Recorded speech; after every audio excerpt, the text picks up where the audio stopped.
humahataw na balita. Hataw Balita.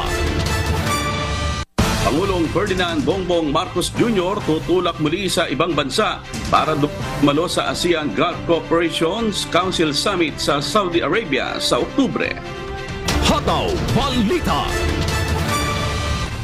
Philippine Coast Guard inalis na ang mga floating barrier na iniligay ng Chinese Coast Guard sa Bajo de Masinloc o Scarborough Shoal.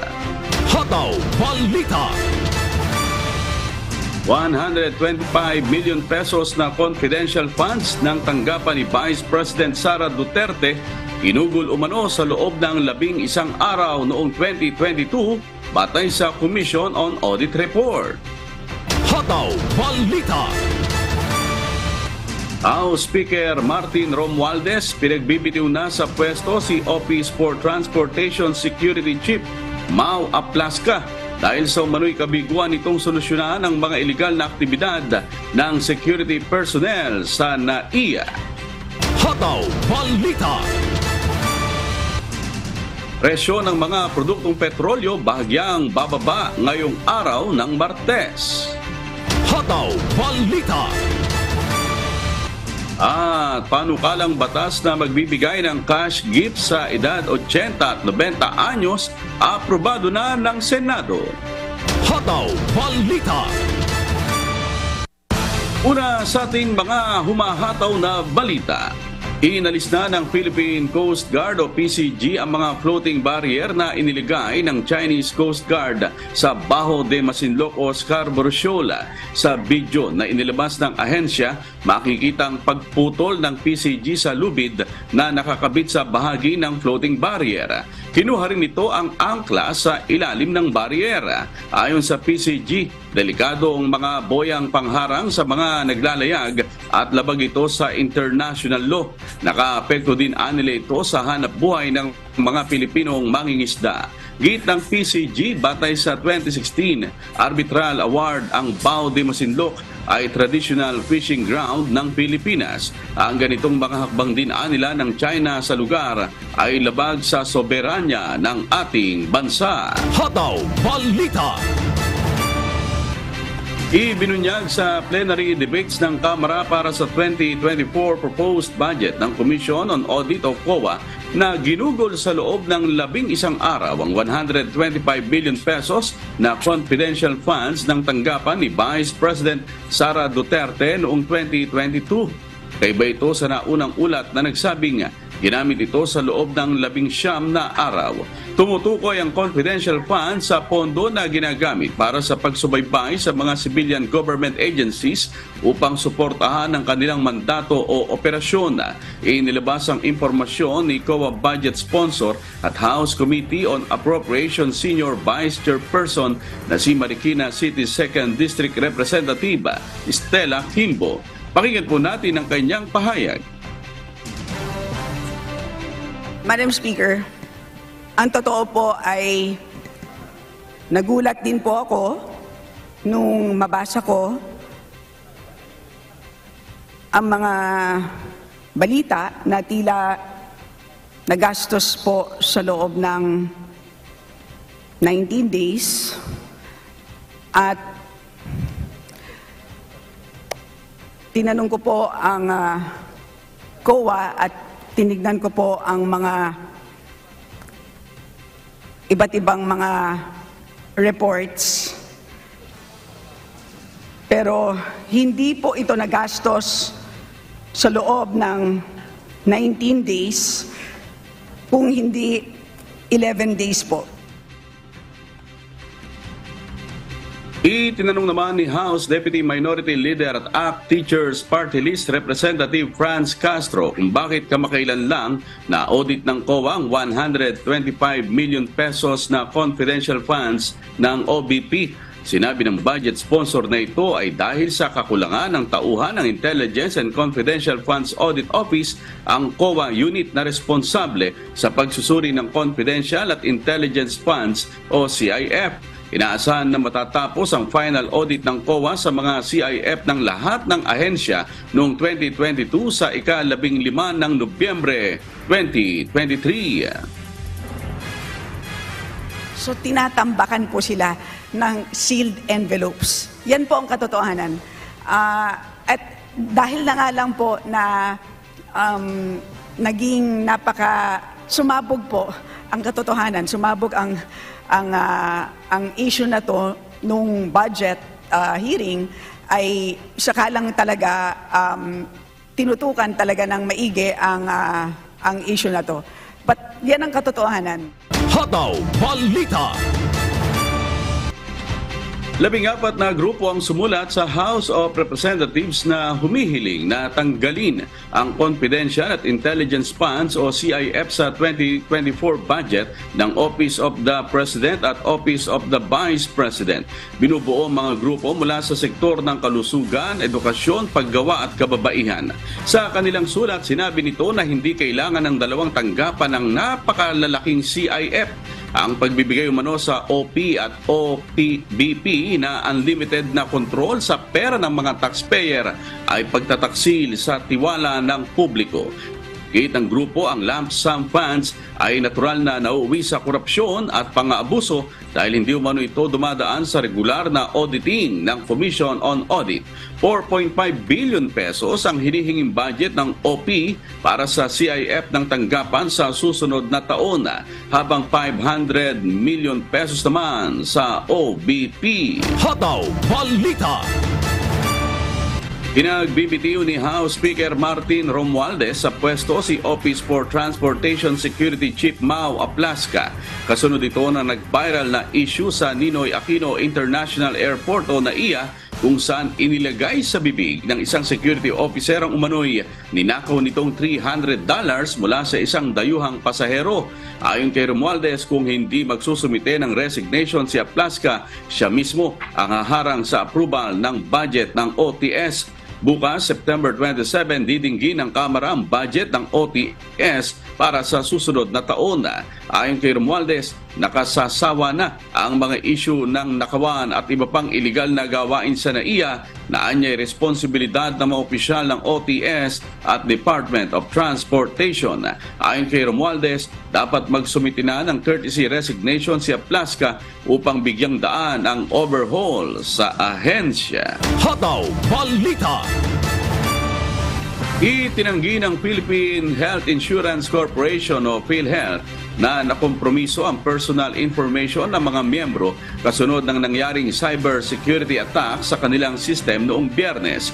Bunsod ng insidente, pansamantalang nagsagawa kahapon September 25 ng takedown sa mga online portal ng PhilHealth para imbestigahan ang nangyaring insidente. Pakinggan po natin ang pahayag ni PhilHealth spokesperson Dr. Israel Francis Pargas. Wala pong katotohanan. First, wala pong personal information or medical information na na-leak or na-compromise. And second, ay wala pong hinihingi or wala pong arrangement or wala pong ransom na hinihingi ang grupo na yon sa atin. Nasa 72 workstation ang naapektuhan kahapon, karamihan nasa head office at National Capital Region. Wala naman daw na kompromiso sa mga regional offices. Nakipag-ugnayan na raw sila sa Department of Information and Communications Technology o DICT at National Privacy Commission upang tugunan ang issue. At maging sa Anti-Cybercrime Unit ng Philippine National Police at National Bureau of Investigation para sa forensic investigation upang alamin ang dahilan ng pag-atake. Sa ngayon, binubusisi ng PhilHealth ang pagpapalakas ng kanilang online system, kasama na rito ang patuloy na pag-usbong ng digitalization upang labanan ang mga cyber attack. Yan po actually ang tinitingnan ngayon at yan po ang aming guidance na hinihingi. Katulad po sa DICT, kung ano po ang mga controls na pwede pong maidagdag, kung ano po yung tools na kinakailangan po namin para mas maging safe po ang ating systems because ngayon mas vulnerable nga siya because atake po ng ganyan. Hataw Balita. Sa iba pang balita, tutulak muli sa ibang bansa si Pangulong Ferdinand Bongbong Marcos Jr. para dumalo sa ASEAN Gulf Cooperation Council Summit na gaganapin sa Saudi Arabia sa Oktubre. Ayon kay Department of Foreign Affairs Undersecretary Antonio Morales, ang pagbisita ng Pangulo doon ay mas lalong magpapalakas sa bilateral relationship ng Pilipinas at Saudi Arabia. Bukod dito, wala pang ibang inilabas na detalye sa magiging biyahe ng Pangulo. Hotaw Balita. Naniniwala ang infectious disease expert na si Dr. Ron Jean Solante na malabong makapasok ng Pilipinas ang pinangangambahang Nipah virus na nauuso ngayon sa southwest portion ng India. Sa isang panayam, sinabi ni Dr. Solante na kontrolado na ng Kerala State sa India ang Nipah outbreak, kaya't posibleng hindi na ito makapapasok pa sa border ng Pilipinas. Giit ng doktor, hindi ito bagay na dapat ipag-alala sa ngayon, hindi tulad na nangyari noong kasagsagaan ng COVID-19 pandemic. Anya, mas madaling ma-detect o mahanap ang mga taong may sintomas ng Nipah virus. Base sa pag-aaral ng mga eksperto, ilan sa mga sintomas ng Nipah virus ay ang pagkakaroon ng lagnat, pananakit at panghihina ng katawan. Gayun din ang matinding pananakit ng ulo at madalas na pagtulog. Pwede rin itong humantong sa biglaang pagtigil sa pag-function ng baga at puso ng isang tao. Sinasabing mas nakamamatay ang Nipah virus kumpara sa COVID-19 kung saan nasa 50 hanggang 75% ang mortality rate nito.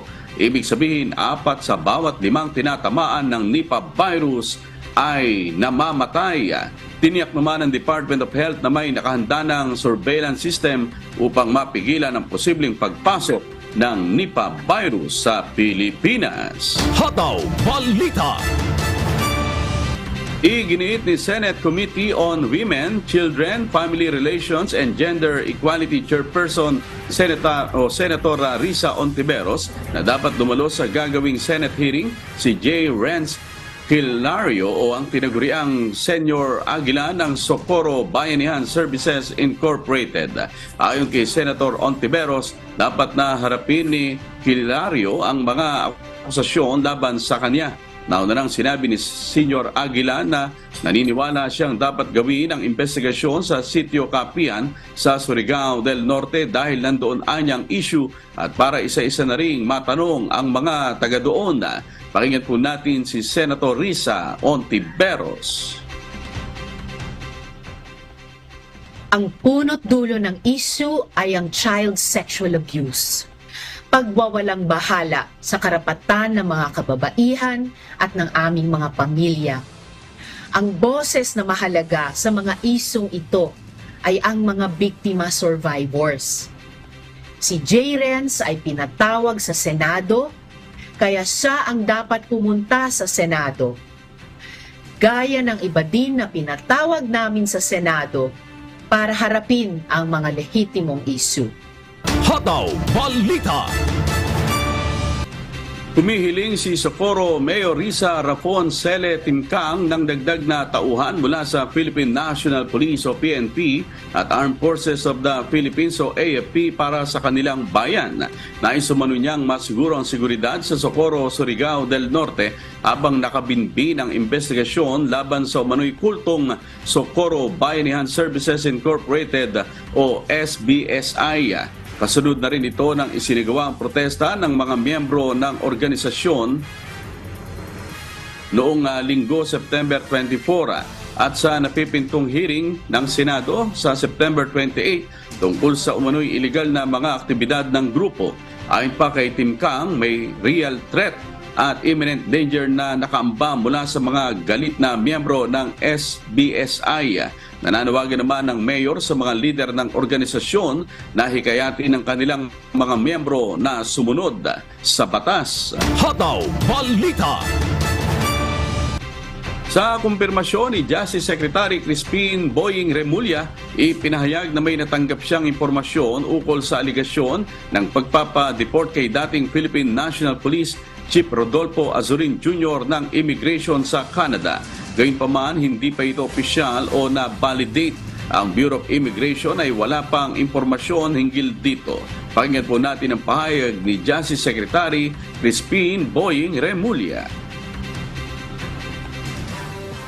Somebody told me the story that this happened in the Canadian border, but it has to be validated. I cannot confirm that because I have no official information on that matter. Hataw Balita.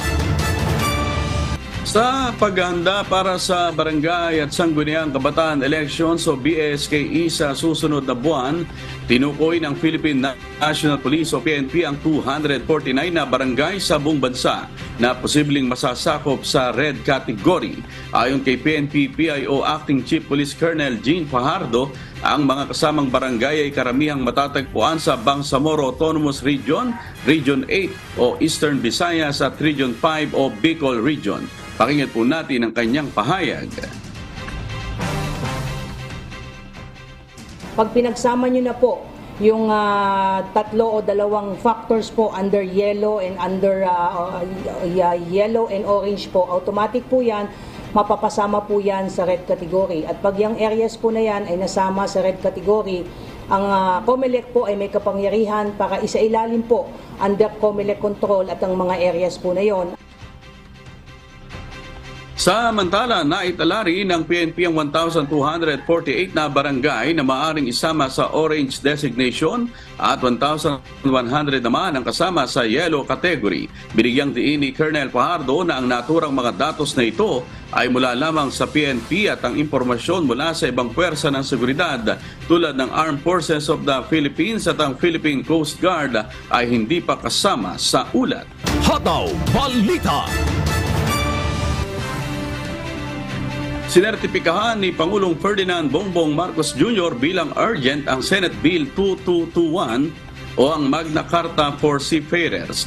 Sa sulat ng Pangulo kay Senate President Juan Miguel Zubiri, sinabi nito na kailangang agad na maipatupad ang panukalang batas. Layo umano nitong tugunan ang kakulangan sa domestic law patungkol sa training at accreditation ng libo-libong Pilipino o Filipino seafarers na ayon sa Pangulo ay nanganganib ang employment partikular na sa European market. Ginagarantiya rin anya ng panukalang batas sa international community na sumusunod ang Pilipinas sa international standards pagdating sa pagsasanay, pasilidad at mga kagamitan na kinakailangan sa paghasa sa mga seafarer. Kasalukuyang nakabinbin sa second reading ng Senado ang Senate Bill 2221. Nitong linggo, September 24, ipinagdiriwang ang National Seafarers Day. Hataw Balita. Inaprubahan na ng Senado sa ikatlo at huling pagbasa ang panukalang Internet Transactions Act sa botong 20 pabor at 8 tutol kahapon September 25. Layo ng Senate Bill number 1846 na protektahan ng mga negosyante at mamili laban sa mga mapandinlang na gawain sa internet transactions. Layon din ito na tiyakin na ang mga transaksyon sa e-commerce ay maaasahan, ligtas at abot kamay para sa lahat ng mamimili. Inilalapat din ng panukalang batas ang parusa laban sa mga e-marketplace, e-retailer, online merchant at digital platform na lumalabag sa mga batas ng mamimili at ang lumalabag sa tiyak na probisyon ay maaring pagmultahin. Bagamat sang-ayon ang minority bloc sa pagpasa nito, tutol ang ilang miyembro nito sa sertifikasyon ng panukalang batas bilang urgent. Ayon kay Senate Minority Leader Aquilino Coco Pimentel III, nakakalungkot ang pangyayari dahil maaari umano itong aprobahan sa normal na takbo ng proseso para kung natuklasan ang ilang mga pagkakamali ay magagawang subukang ayusin ang mga hakbang. Dagdag ni Pimentel, hindi anya pwedeng maglabas ang Pangulo ng sertifikasyon dahil ito'y prioridad ng administrasyon. Ayon naman kay Senate President Juan Miguel Zubiri, nirerespeto niya ang opinyon ni Pimentel, ngunit sinabi rin niyang lahat ng pandaraya na nangyayari ngayon sa internet ay isang emergency. Sa pagtutol ni Pimentel, pinutol ni Senate Majority Leader Joel Villanueva ang desisyon na magpatuloy sa pagpasa ng panukalang batas sa ikalawa at ikatlong pagbasa sa loob ng isang araw at ipinaboboto ito kung saan natalo ang mosyon ng leader ng minorya. Hataw Balita. Oy, good news po para sa mga motorista. Simula po ngayong araw ng Martes, September 26, ipatutupad na po ng mga kumpanya ng langis ang maliit na bawas presyo sa mga produktong petrolyo. Magkakaroon ng 20 sentimos na bawas sa presyo ng kada litro ng diesel. Parehong presyo naman ang matatapyan sa presyo ng kada litro ng gasolina. Habang sa kerosene, 50 sentimos kada litro ang magiging rollback. Nauna lang sinabi ng oil industry players na magiging pansamantala lamang ang ipatutupad na rollback dahil nakikita pa rin ang kakulangan sa supply ng langis sa mundo dulot ng idineklarang export ban sa langis ng Russia na inaasang magiging sanhi ng posibleng oil price hike sa mga susunod na linggo. Nag-anunsyo rin ang Organization of the Petroleum Exporting Countries o OPEC na may posibleng lalaki pa ang kakapusan sa oil supply bago matapos ang taon na maaaring makaapekto sa presyo ng langis sa world market. Hataw Balita. Sa botong 20 affirmatives, inaprubahan ng Senado sa huli at ikatlong pagbasa ang Senate Bill 2028. Sa ilalim ng panukalang batas, bibigyan ng 10,000 pesos ang mga lolo at lola na aabot sa edad na 80, habang 20,000 pesos naman sa mga aabot sa edad na 90. Layo ng panukalang batas na palawakin ang Centenarians Act of 2016 na nagbibigay ng 100,000 piso sa mga Pilipinong aabot sa edad na 100. Hataw Balita. Kinilala ng Police Regional Office 5 ang UNTV at Members Church of God International o MCGI bilang partner sa pagsusulong ng advokasya sa kapakanan ng ating mga mamamayan sa Bicol Region. Si Jerry Galicia, humahataw. Hataw Balita. Nakipagkasundo na ang Police Regional Office o PRO5 sa UNTV at Members Church of God International o MCGI sa isinagawang pirmahan ng Memorandum of Agreement kahapon, September 25, sa Camp Simeon Ola sa Legazpi City, Albay. Layo ng kasunduan ng pamunuan ng PNP Bicol sa UNTV at MCGI na may palaganap ang mabubuting panukalang gawain para sa kapakanan ng mga mamamayan, lalo na sa Kabikolan. We are treating this activity very important because yung tie-up ng ating community as represented by the UNTV at saka yung members of the Church of God International at saka yung Philippine National Police ay napaka-importante upang sa ganon magampanan ang ating tungkulin, ang ating mandato para sa ikaunlad ng Philippine National Police in general. Ilan lamang sa nakapaloob sa programa ang suporta ng MCGI sa mga pulis na mapatatag ang paniniwala sa salita ng Diyos, maging ang Spiritual Recovery Program para sa mga residente at mga tauhan ng pulisya na nangangalaga ng kapayapaan at kaayusan. Alam naman natin, kami sa kapulisan, nandito po kami para magpatupad ng kapayapaan. And so with this, it's just but proper na in the performance of our duty, marapat lang din na magkaroon ng spiritual guidance ang ating mga kapulisan sa pagtupad ng kanilang mga tungkulin. Ninanais din ng PNP na madala ang mga advokasya ng grupo sa mga nakagawian ng gawaing mabuti, gaya ng medical mission, feeding program at marami pang serbisyo publiko. Pinangunahan naman ni Brother Danny Navales ang UNTV at MCGI sa pagsuporta sa mga hinihiling ng PNP na i-adapt ang advokasya ng istasyon. Ibig po namin ding makapagbahagi at makapagbigay din siguro ng maikling inspirasyon at pagpapahatid ng aming saloobin dito po sa inyong effort na mapagtibay at maabot kung paano pa tayo makatutulong sa ating pamayanan. Ang MCGI po, gaya ng ating nakikita, meron tayong iba't ibang programa ng mga pag-abot sa ating mga kababayan na nangangailangan. At kasama na nga po ang pagbibigay daan sa inyong mga concern din po naman. Bukod sa pagkakaroon ng Bible-based programs, masugid din ang ginagawang pagsuporta ng grupo sa mga adikain ng pulisya. Kami po ay support sa inyong magagawa, kagaya po ng pagtuturo sa hindi man formal na paraan kung paano mamumulat ang ating pamayanan na magtulong-tulong tayo sa ikuunlad ng ating komunidad at hanggang sa maging kabuuan. At dahil dyan, ang UNTV din po ay handa din namang magbigay daan na maipaliwanag sa ating mga kababayan ang kahalagahan ng pagsunod sa duly authorized agencies at hindi yung tayo pa yung maging pasaway kumbaga.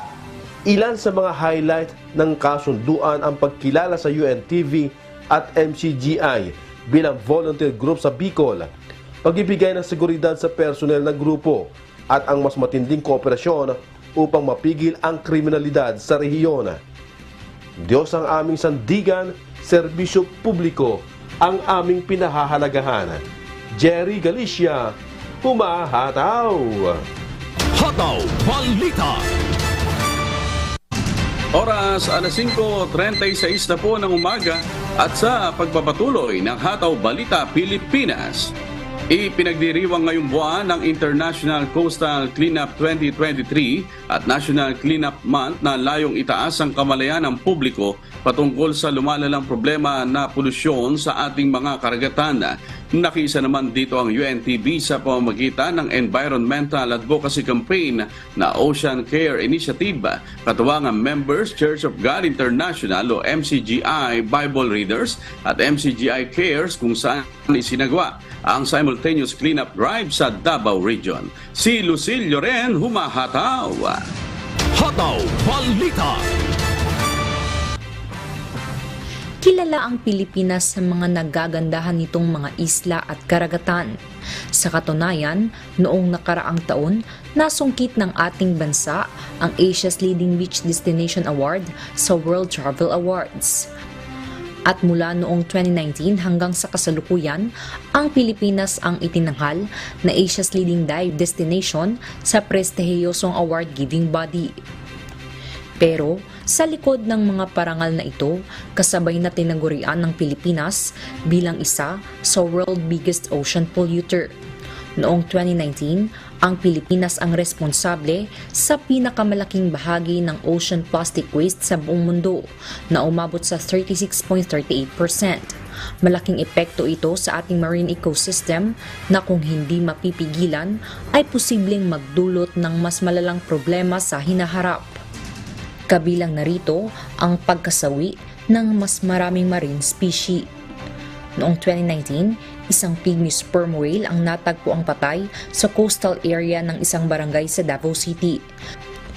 Nang suriin, napag-alaman na lubhang na-dehydrate ang balyena dahil sa mga nakain nitong mga plastic na bumara sa kanyang bituka. Ayon sa marine biologist na si Daryl Blatchy, sa 71 na balyena at dolphin na natagpuang patay sa Davao Gulf mula noong 2009 hanggang 2021, 59 sa mga ito ang direktang namatay dahil sa fishing nets at plastic na mga basurang napagkamalan nitong pagkain. Sa pagdiriwang ng International Coastal Cleanup 2023 at National Cleanup Month ngayong buwan ng Setyembre, nagsagawa ang Ocean Care Initiative ng Public Service Channel ng simultaneous coastal cleanup sa bansa. Katuwang ang members Church of God International o MCGI Bible Readers at MCGI Cares. Nakiisa rito ang MCGI sa dako ng Davao Region, partikular na ang Davao City, Mati City at Digo City. Siyempre malaki ang impact nitong mga basura dito sa ating kapaligiran, sa ating mga dagat, karagatan. Unang-una, ang mga isda apektado ng polusyon, ang pamumuhay ng mga mangingisda, at siyempre yung mga kababayan natin wala namang gustong maligo sa isang maruming dagat. Sharing. Regarding sa basura po kasi, kapag hindi tayo naging disiplinado sa ating kapaligiran, lalo na sa dagat, kasi malaking epekto po yon sa kapaligiran, sa dagat, lalo na sa mga isda, sa mga nakapaligid din, kung hindi natin makukontrol. Sa buong Davao Region, umabot sa 89 na sako o 788 kilograms na mga basura ang nakolekta ng Ocean Care Initiative volunteers. Karamihan sa mga ito ay food wrappers at plastic containers. Meron po mga plastic, styrofoam, mga bottles at saka mga paminsan-minsan may mga syringe, ganun po. Hindi ko po inasahan na may syringe po sa coastal.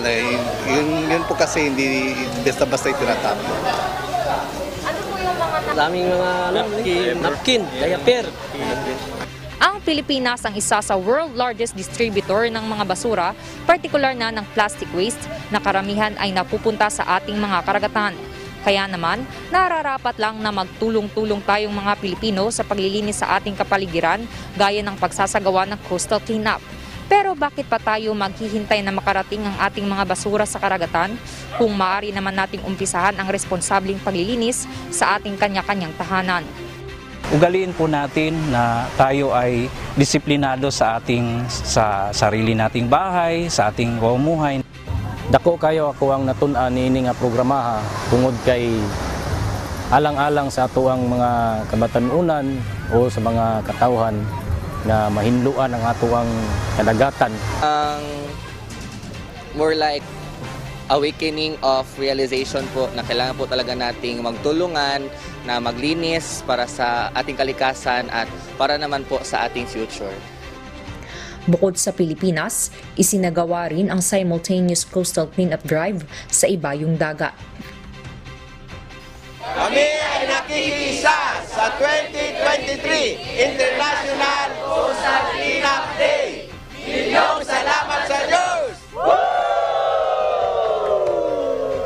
Diyos ang aming sandigan, serbisyo publiko ang aming pinahahalagahan. Lucille Ren, humahataw!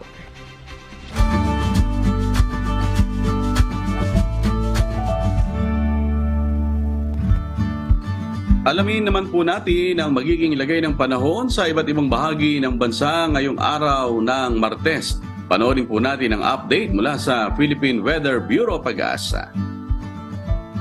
Patuloy pa rin umiiral ang southwest monsoon o habagat dito sa may western section ng southern Luzon at Visayas, kung saan itong habagat ay magdudulot pa rin ng mga mataas na tsansa ng mga pag-ulan, lalong-lalo na yan dito sa may western section ng Visayas at ng southern Luzon. So pag-ingat pa rin po para sa ating mga kababayan sa posibilidad ng mga pagbaha at pagguho ng lupa. Samantala, yung low pressure area naman or LPA na minomonitor natin sa labas ng ating area of responsibility, dito yan sa may silangan ng Luzon ay nananatiling mababa yung tsansa na maging bagyo at hindi rin natin inaalis yung posibilidad na ito ay pumasok sa loob ng PAR sa mga susunod na araw, and also yung trough or extension nito sa mga susunod na araw ay posible ding magdulot ng mga pag-ulan dito sa may kanlurang bahagi ng Luzon. So continuous monitoring po tayo at patuloy na magantabay sa updates na ipapalabas ng Pag-asa.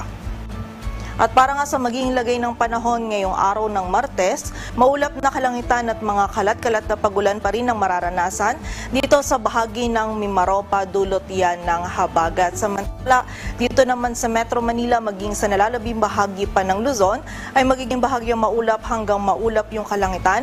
Magiging mataas pa rin po yung tsansa ng mga pag-ulan, pagkidlat at pagkulog, lalong-lalo na yan sa hapon at gabi, dulot ng mga localized thunderstorms. And as early as noon or tanghali, posible na din po tayong makaranas ng mga panandalian or mga biglaang pag-ulan, and also itong mga pag-ulan na po na ito ay posible ding maging katamtaman hanggang sa mga malalakas na pag-ulan na maaaring magdulot pa rin ng mga pagbaha at pagguho ng lupa. So pag-ingat pa rin para sa ating mga kababayan. At kapag din po tayo ay lalabas, huwag din natin kalilimutan yung mga pananggalang natin dito sa mga pag-ulan na ito. Agwat ang temperatura dito sa Metro Manila ay mula 25 to 32 degrees Celsius. Samantala sa bahagi naman ng Visayas at Mindanao ngayong araw ay makakaranas pa rin ng mataas na tsansa ng mga pag-ulan. Ang bahagi ng Western Visayas dulot pa rin yan ng habagat. Samantala, ang nalalabing bahagi naman ng Visayas maging ang buong bahagi ng Mindanao ay makakaranas pa din ng mga isolated na mga pag-ulan.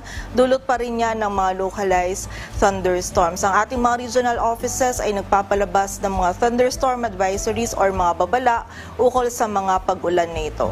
Agwat ang temperatura dito sa Cebu ay mula 27 to 32 degrees Celsius at sa Davao naman ay 24 to 33 degrees Celsius.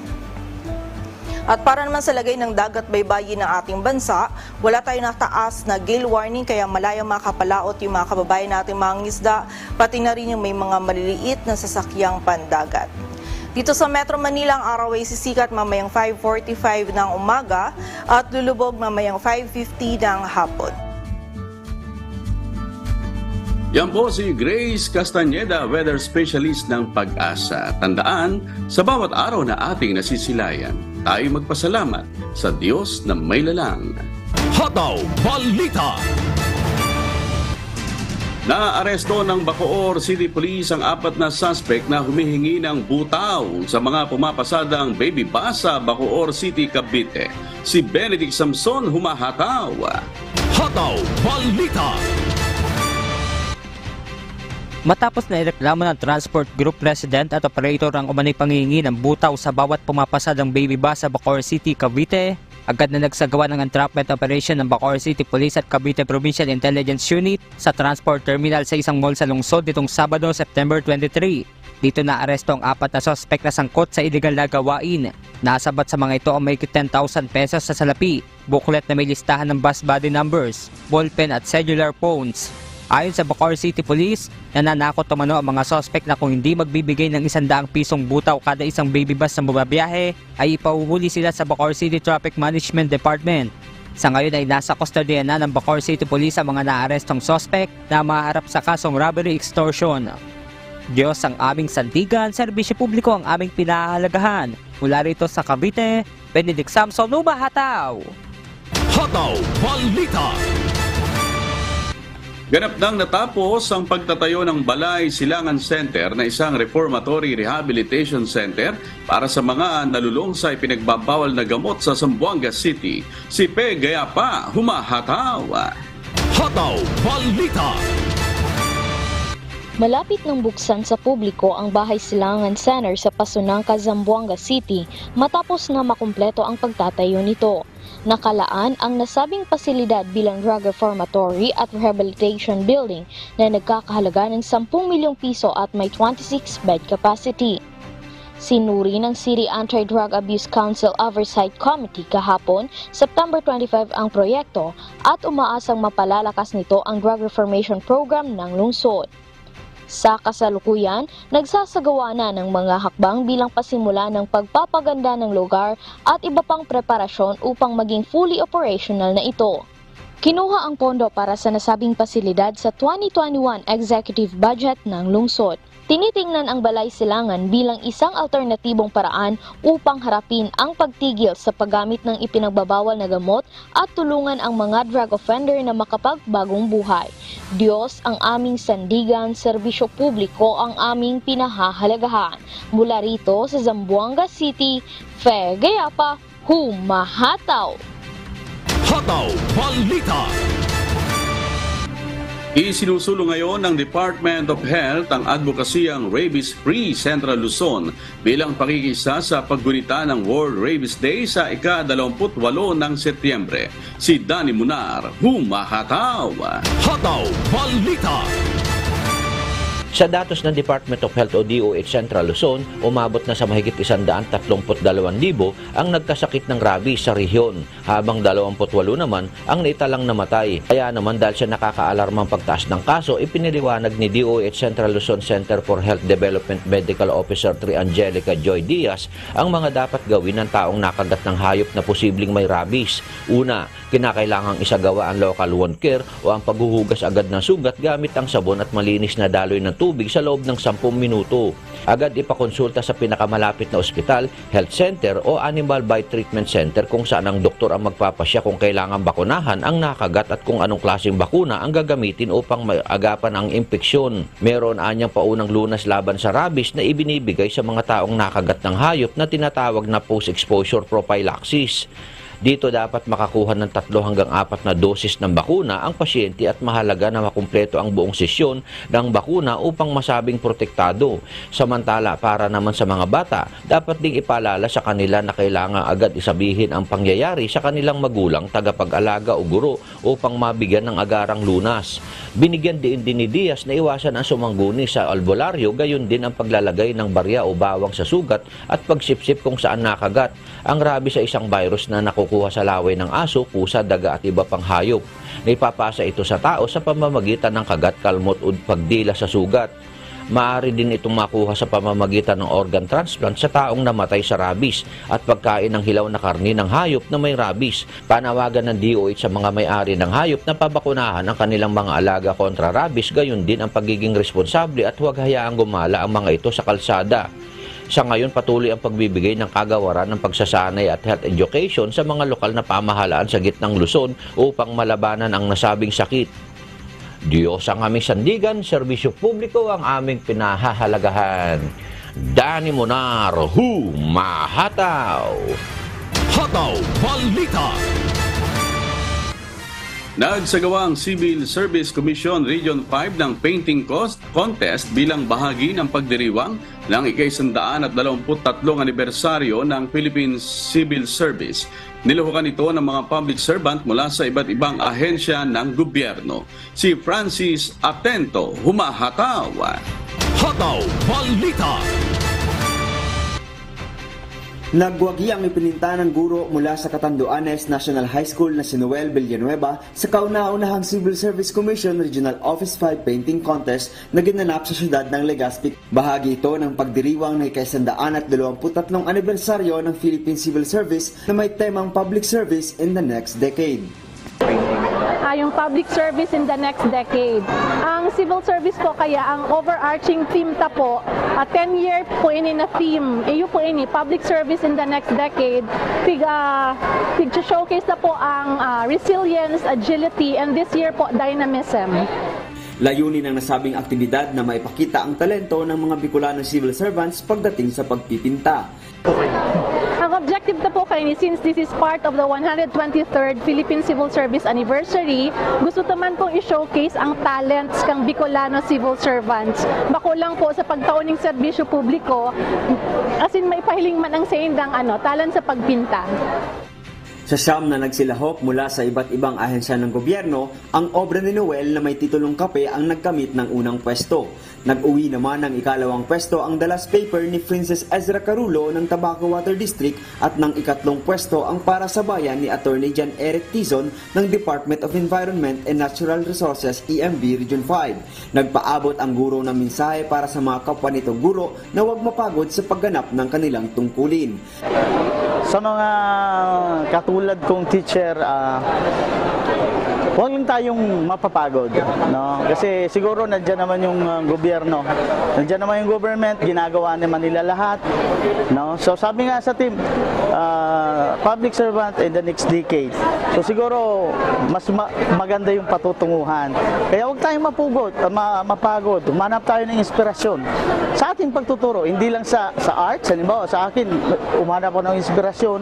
May mensahe naman si Attorney John Eric Tizon para sa mga public servants na maglingkod para sa kabutihan ng nakararami. As public servants, ang message ko po through this painting ay yung gampanan natin yung ating mga sinumpaang tungkulin. Ibig ko sabihin, bilang public servant, dapat ang priority po natin ay public service. Ang paglingkod para sa kabutihan ng nakararami at hindi lamang sa kabutihan ng iilan or pansarili lamang. Nagbigay naman si CSC Regional Office 5 Director Attorney Daisy Pribagais ng mga katangiang dapat taglay ng isang naglilingkod sa publiko. Ang sarong civil servant po, inot na inot, dapat po may puso ka sa pagsirbe. Kasi dahil po pwede sa gobyerno ang purunguton, ito bagang aanggutan mo ang mga kliyente. So dapat kung anong ginigibo mo, gusto mo yan. And then of course, dapat yaon man dyan po itong paggalang sa mga sa mga clients na sa publiko. And then itong pagtao mo ng tamang serbisyo in accordance with the mandate of your office. Diyos ang aming sandigan, serbisyo publiko ang aming pinahalagahan. Mula dito sa Albay, Francis Atento, humahataw! Hataw Balita! Ayan, at gusto lang din natin na ipaalala uli, Dante, yung pagpasa sa panukalang batas sa Senado sa huli at ikatlong pagbasa, yung pagbibigay ng 10,000, ayan, para sa mga edad 80 anyos, yung aabot ng 80 para sa ating mga lolo at lola, at 20,000 naman pagka umabot ng 90 years old, at syempre 100,000 pesos pagka umabot ng 100 taon. Ayan. At sa atin namang shout out po kay Dennis Aquino, kay Louis Lepanya ng Nagcarlan, Laguna, kay Belinda Trinanes, sa Ron Cunanan ng Bicol, Joelito Tenasa sa Marshall Dahonan. Ayan, yung mga suki natin sa YouTube. Tsaka sila Elena Yang ng Sinpong Taiwan at yung taga Japan, Dante.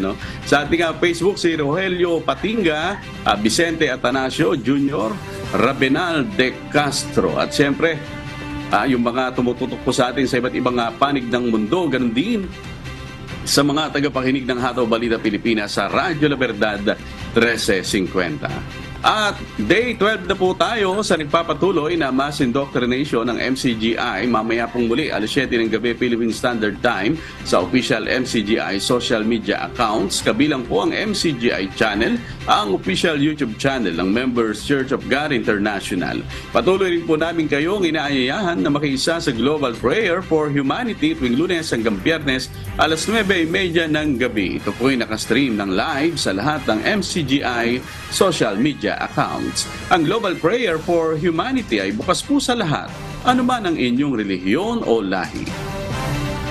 Mga kasangbahay, kung meron po kayong balitang hindi ninyo napanood o kaya ay may nais kayong muling panoorin sa Hataw Balita Pilipinas, bisitahin lamang po ang aming mga official social media account. I-like at i-follow ang UNTV News and Rescue Facebook account at i-click ang subscribe button sa UNTV News and Rescue YouTube channel. Mapapanood nyo rin po rito ang iba pang news programs ng UNTV, pati na ang iba pang videos na nag-iisang public service channel. Kaya, subscribe, like, and share. At sa aming ibabahaging mga salita ng Diyos na ating sandigan, mula sa Santiago, Kapitulo 4, talatang 17. Sa nakakaalam nga ng paggawa ng mabuti at hindi ginagawa, ito'y kasalanan sa kanya.